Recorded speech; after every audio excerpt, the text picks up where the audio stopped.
Welcome to Sports CTO Talks. In this series, we would be connecting with industry leaders from sports and technology, where we will simplify sports. I am Ami, your guide on this journey through the minds of amazing tech leaders who are innovating the journey. We will dive deep into discussions driving the industry, from AI to cloud, from cybersecurity to sustainability. If it is sports tech, we are talking about it. Today, we have with us William Tuffley. He is partner within the business service team at BDO in Brisbane, specializing in sports wealth advisory. William has a genuine passion for people and businesses within the sports, health, and well-being sector, including the provision of accounting and financial services advice to athletes during and beyond their sporting careers. He also assists small to medium businesses, including startups with everyday accounting, tax, and business advice, including the broader innovations, tourism, hospitality, and leisure sector, in which his passion for sports falls within. BDO is a trusted advisor to clients looking for audit, tax, and advisory services. As one of the world's leading audit and accounting organization, they have clients of all types and sizes, from large companies to private businesses, entrepreneurs, and individuals across an array of industry sectors. We welcome you, William, to the podcast. No, thanks for having me. Really appreciate it. So like today he would be talking more about, sports and partnerships from the business side. So William, my first question to you is, how do how have sponsorship models happen or like in the sports have evolved over the period of time? Like what was there in the past and what are the trends at present right now? Yeah, I think from a sports perspective, potentially the relationships have come from potentially passionate fans or that also have businesses and then trying to, tack on as part of that.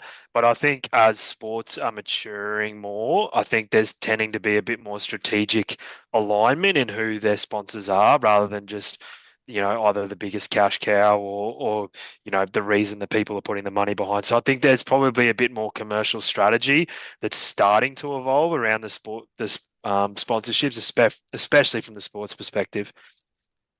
Okay, so like what are the trends which are shaping in future? Like, what do you foresee as like that? Is it going to grow? Is it, if it is going to grow, how much X is it going to grow? Like, if you could explain it to us. Yeah, look, I think sports to me is a huge growth potential. I think we've only sort of touched the surface. I think if you look, especially in the Asian market, if you look to countries and regions like, say, the America or Europe, around the amount of money that is in sort of those big sports. So America, you're talking NFL, NBL, those sort of ones. They're starting to almost transform regions in terms of around their sport. So whether that's a sports stadium and then all the community that comes with it, whether that's accommodation, hospitality, shopping centers, cinemas, and almost building communities around these sporting stadiums. From that, the potential sponsorships and the, business engagement is obviously massive. So I think they're probably leading the market just given the amount of money that's involved in those sort of sports and the size of their community, I suppose. So I think that's where we're going. And then obviously there's all the AI and global connectivity that comes with that as well. So like, what role does AI or data analytics play, or how, how can it optimize sports partnerships for brands or right holders? Yeah, I think with AI, and I suppose that data analytics point of view. So if I'm thinking, like on the field, it's obviously having a massive impact. People being able to get data on teams and statistics and all that, and sort of narrow in on opposition. There's obviously that side, but then when we talk about off the field and in that business side, um, I think it's just understanding where your market is. So I think there's just a lot more data around, hey, what's the impact? What's the flow-on effect? Who am I reaching? That that data is just more easily accessible. So you can be very strategic in the way that you partner with, who you partner with. Um, you know, Going down to the granular of like age bracket of your consumer, the gender, the type of ethnicity, everything I think that's where there's going to be huge impact because you can just get a way more tailored, real strategic product out of that. Okay. So, like when you were talking about partnerships, I want to understand how to measure the partnerships beyond traditional metrics is, and as social media specifically is evolving these days, in leaps and bounds. Yeah, I think I mean that's the sort of the age-old question in terms of when you're marketing, like what's the ROI on that? And I think in the end you have to sort of look at, um, what's and obviously in the end we're all trying to find that sort of commercial dollar and the pointy part of the growth perspective and how many sales are we bringing in effectively. That's what you're looking at. But I think we sort of have to look at who are you reaching, where are you getting to, where are the actual customers coming from. That sort of is where you're going to start measuring your reach. And sport can be very community driven, so sometimes you're not looking to get outside that community, but at the same time you look at sports like say the NFL where they're starting to put businesses internationally, whether that's here in Australasia, whether that's in Europe, the South Americas. They're looking to expand. Now, I don't necessarily think there's going to be teams necessarily playing there, but there's definitely going to be that connectivity with those countries around the teams that they run in their own country. So I think it's just and that's their ability to tap into all the data that they've got at their hand and go, right, strategically, where should we be setting up? So I think that's where the AI and the data analytics side will be really helpful. Okay. So, like when we are discussing this, how is the rise of digital platforms playing a role into sports partnerships or getting sports businesses? How does that function? Yes, well, I think it just in the end it sort of drives it, I suppose it's just sort of getting a bit more granular on the statistics of it and the data that they've got at their disposal. I mean, especially businesses. I think most mature businesses would have some pretty high level marketing, either consultants or internally looking at that data and sort of going, right, well, if we're not getting our ROI, are they actually the right partnership? And again, sort of goes back to that first point I said about rather than it just being passionate people behind a team or just splashing dollars because they want to be connected with that. It's like, well, why are we connected with that? Does it align values wise as well? It might not even be the sport that aligns with it as well. So I think that's just where the role that it'll play. Okay.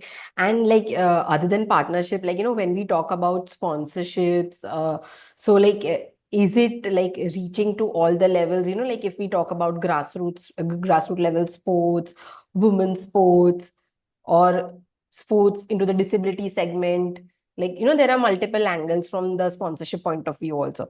So Yep. like how to look at that. So I think every business, that's exactly what a business will have to look at. So if you're you might be a local small business that only really want to target, people in that local area, then it's not going to make sense to go and attach yourself to an expensive global brand, right? So I think again, it's the business actually having a thought process around, hey, who's our target market? So therefore, what is the most appropriate sporting team to get behind? And vice versa, it's then on a sporting team to go, hey, who should we be targeting? What are the businesses we should be speaking to? If there's a business that it makes sense for them to get, local reach rather than, national or state level reach, let's go target those businesses because they're going to have, more alignment with us. Okay. And like as you say, local reach, like how do they balance between the commercial interest and also maintaining the authenticity or the integrity of the sports? Oh, I think it's values. I think you just come back to, have a look at what the sports values are or, what they're all about. You can have a look at the other sponsors that they've got on board. That probably teaches you a little bit about potentially where their values are at and just making sure that's aligned. I think in the end, the sports and the businesses are going to have good relationships if their values align. So for me, I think that's probably important. Okay. I know that's hard sometimes when we need more money, we need more money, and so you're like the bigger the check, we'll definitely take you on board. But I think as sports evolving, I think that's something we have to think about. Okay. And like these days, there are trends of AR, VR, blockchain. Like there are so many things, new things coming in. So, like, are the emerging trends transforming the way brands engage into sport, like, with the sports fan? And is it going to generate revenue at the end of the day, or is it going to generate business? Yeah, I think how long's a piece of string? I think that if you have a look at some of the strategies and the way that sports are actually trying to engage not only with their customer but the businesses as well. I've seen some crazy things already, even just with how you actually watch the sport in itself. Like it's not just a couple of camera angles anymore. It's, you can dedicate to a player and watch that entire game just through the eyes of a player or from watching that player go around. There's stats thrown up on a TV, real time. You can see the stats of a player. Some of the things coming out of the Liga, for example, are amazing around how you can watch the game and it almost looks like you're playing an EA, you know, football game at the same time with the stats of the player, who they are, all that sort of thing on the screen. I think that sort of stuff's amazing. And then, onto the disability stuff. Like I think, one of the things I got shown at a conference recently around, I think it was in the NBA, one of the a blind commentator basically being able to commentate the entire game from feel and touch purely based on the vibrations and things that were it was just phenomenal. And him being able to then relay that to people within his similar disability sector is absolutely phenomenal. So I think it's for one thing, I don't think it's going anywhere. I think it's going to just continually evolving. Again, it's probably just up to the sports and the businesses to be up with it as much as they can, so that they don't get left behind.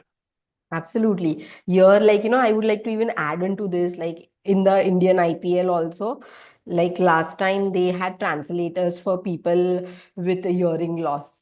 So, like hearing loss and the people who are unable to speak. So, they had a translator with sign language, and it was an amazing thing. And it was like so quick. They had three translators and they were translating it constantly. Yeah, So, phenomenal, phenomenal.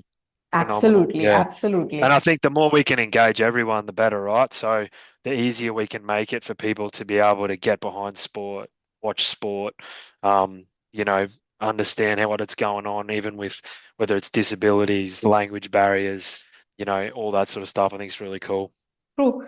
So, like, how are sports organizations, when you see from the business side, like, are they ready to adopt the new technology, what is coming into the market? And, like, is it a smooth transition?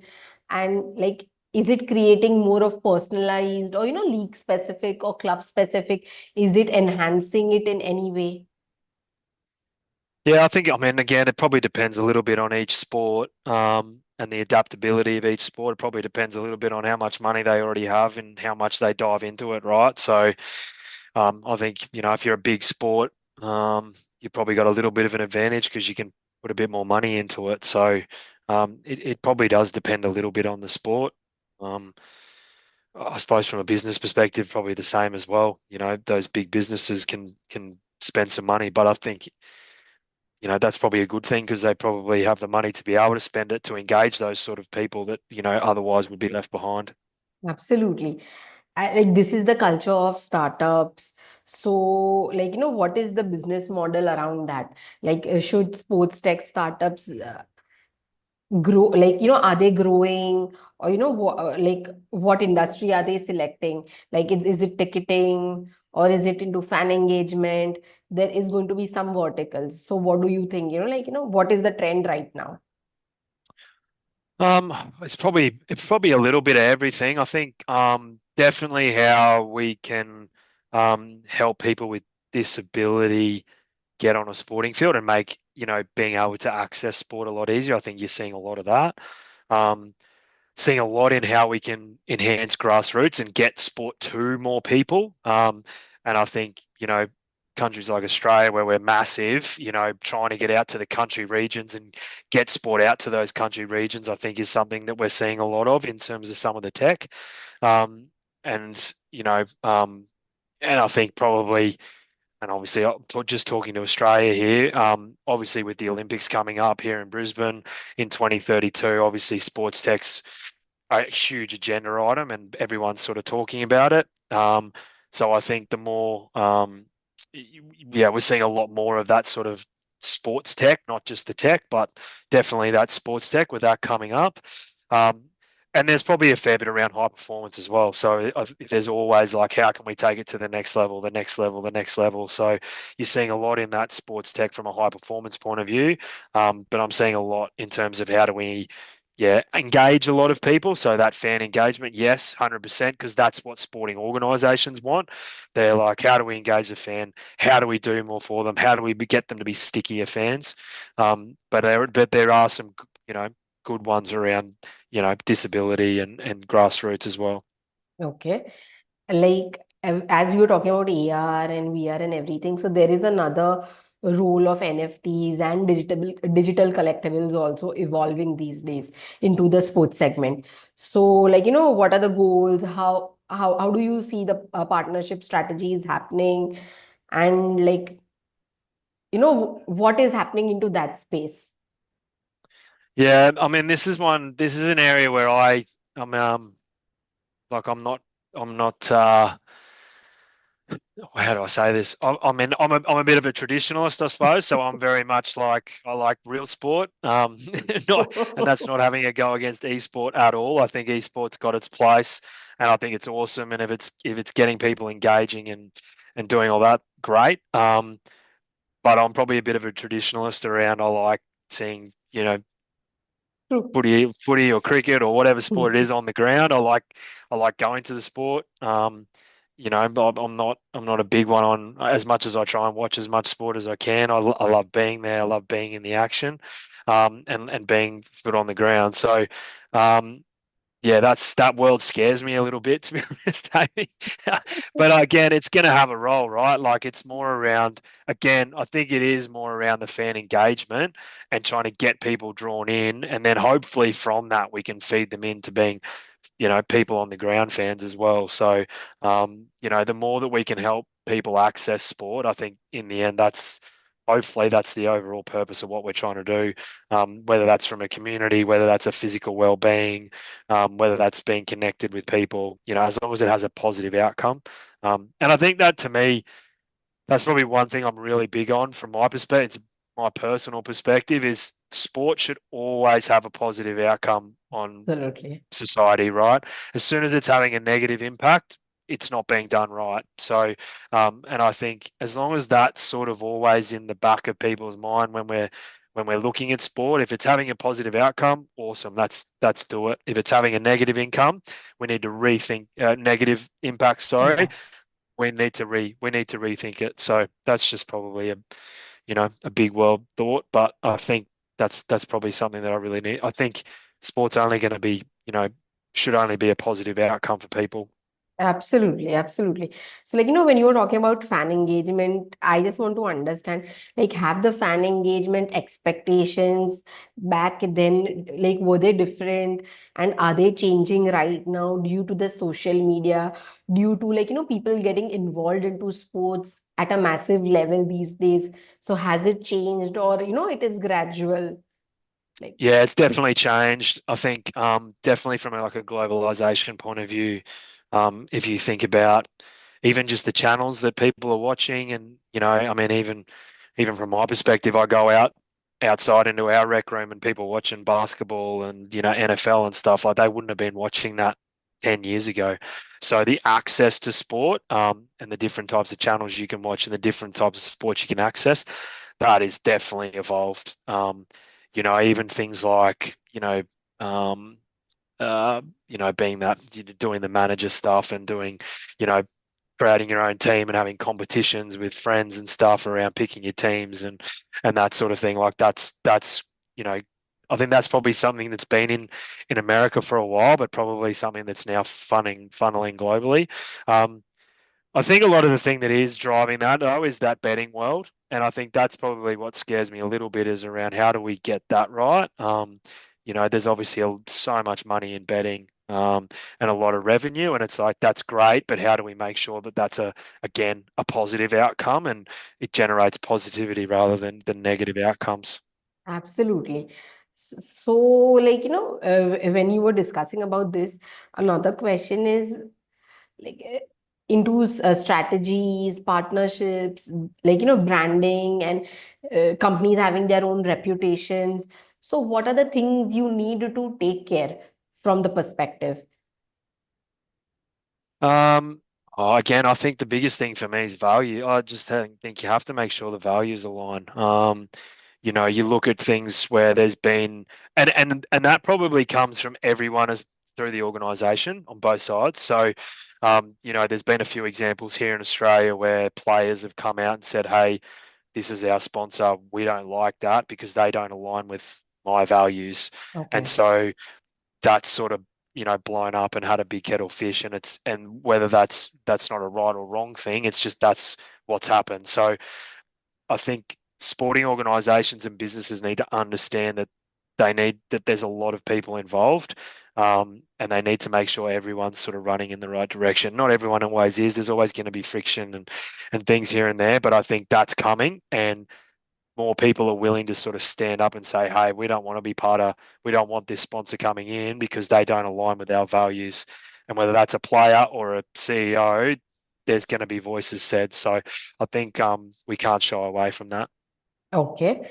And when you were talking about fan engagement specifically, so what are the most innovative engagement activities going on, or like startups coming into the market, or new companies who are working on fan engagement, and like into the sports partnership domain? Like, what do you see, and how do you see that?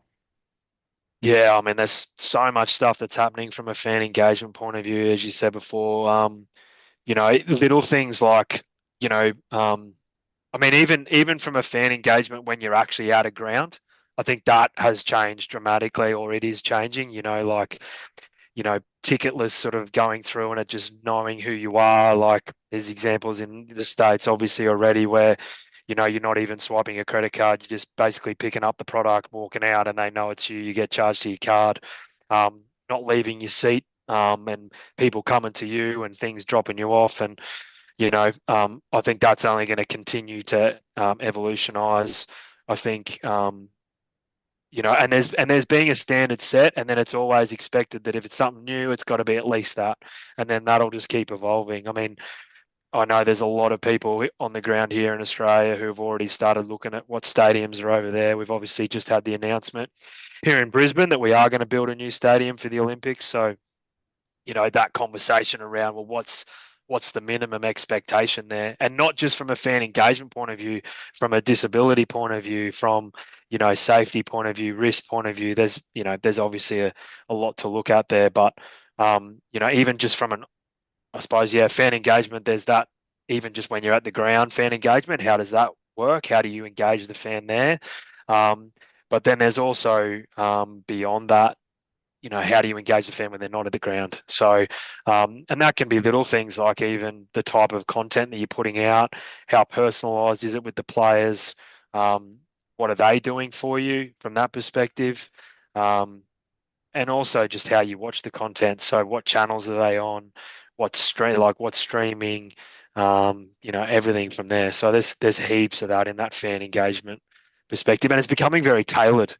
I think that's probably something that the more that you can tailor it to the individual, and that, when you're trying to provide it to the masses, that can be really hard. But the more you can get it to be almost tailored to the individual, the better.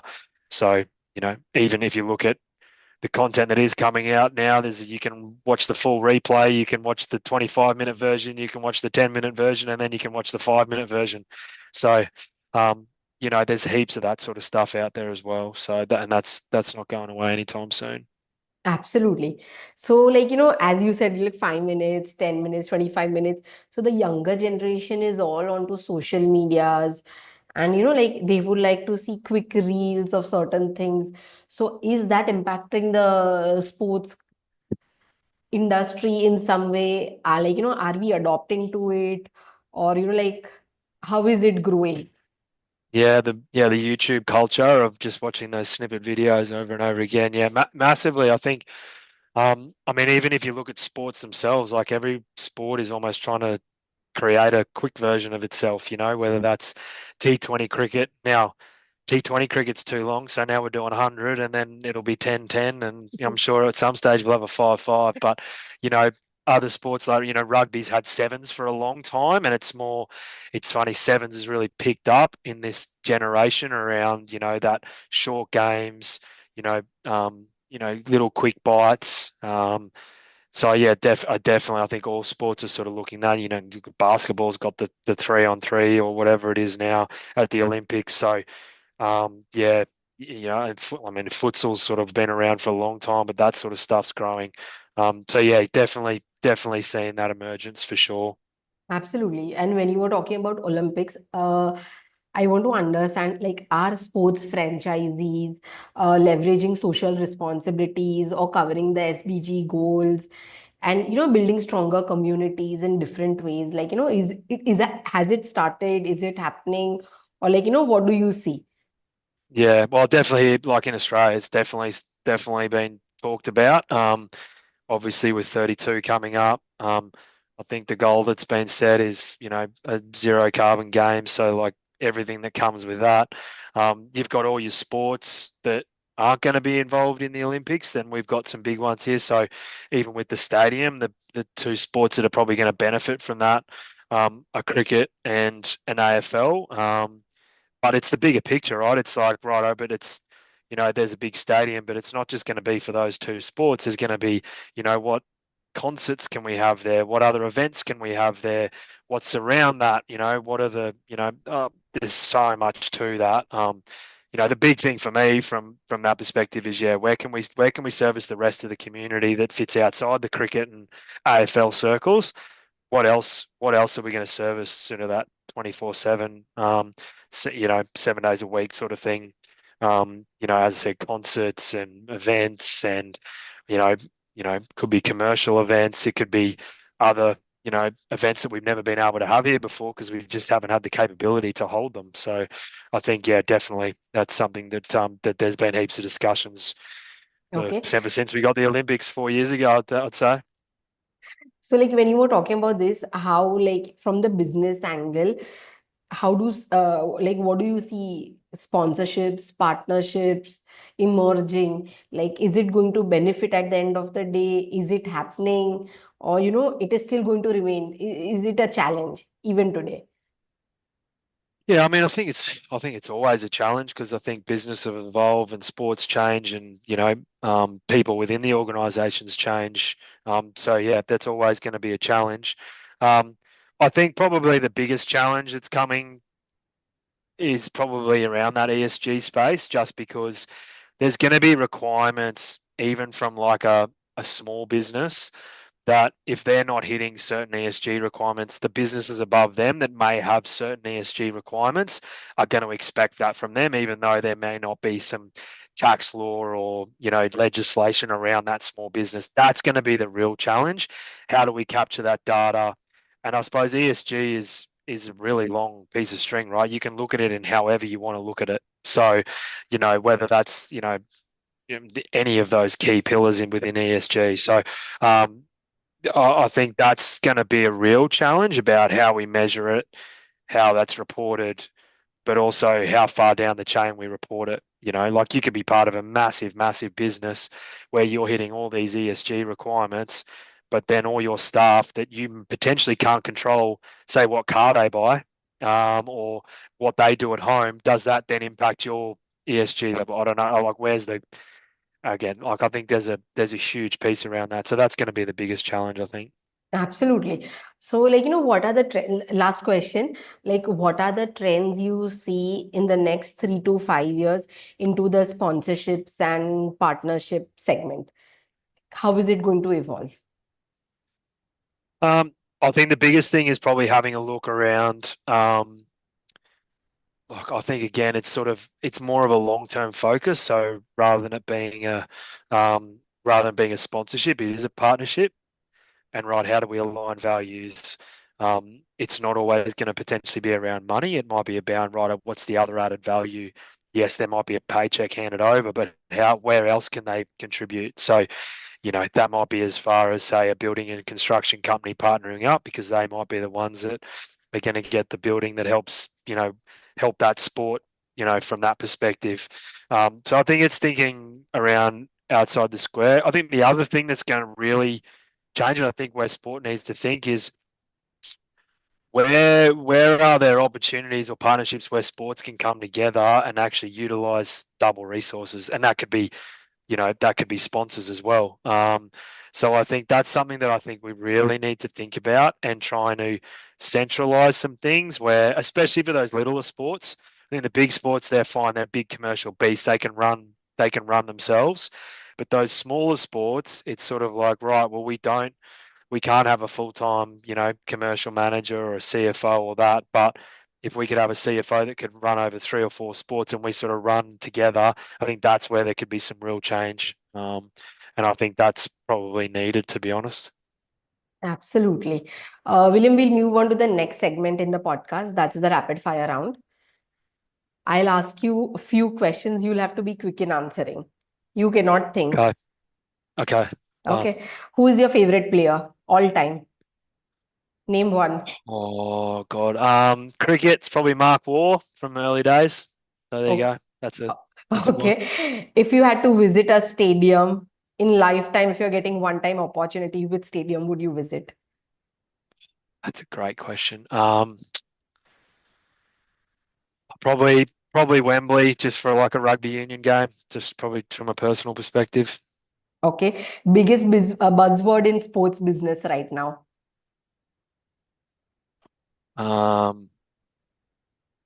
Sustainability, probably. Okay. AI, AR, or blockchain, which will impact sports in next 5 years. AI, I reckon. Okay. Yep. Esports or traditional sports, which has more exciting commercial future? Oh, traditional, because Okay. I'm old school, so I'm going to say that. Absolutely. What's one sports tech trend that's overhyped? Um, oh, I don't think any of them are overhyped. I think they've all got their place. Sorry, Okay. I'm sitting on the fence there. Apologies. Okay. If you could have dinner with any sports legend, past or present, who would it be? Um, Holy dooly. You Well, cannot that's a think. really hard. Yeah, I can't think. Maybe Dan Carter. Okay. One sports event in your bucket list. Oh, the Masters at Augusta. Easy. That's an easy one. Perfect. Now we'll move on to the next segment. You will have to answer this question into 30 seconds. According to you, what is the role of AI into business of sports and partnerships? Yeah, enhancing that positive outcomes. In the end, that's, as I said before, that to me is what the role sport plays in community. It's bringing communities together. It's having positive outcomes, positive impacts. So, no matter what happens, that needs to be the sole focus of what happens. So, if AI can do that, then great. Perfect. Thank you, William, for sharing your insights and joining us today. No, you're welcome. Thanks very much for having me. Really appreciate it. Absolutely. So, everyone, let's stay connected. And for more understanding on sports technology, stay tuned in to share this episode with your friends, families, and all the people who like sports and technology. We will meet next time, next week, in the next episode. Till that, stay curious, stay inspired, and keep exploring.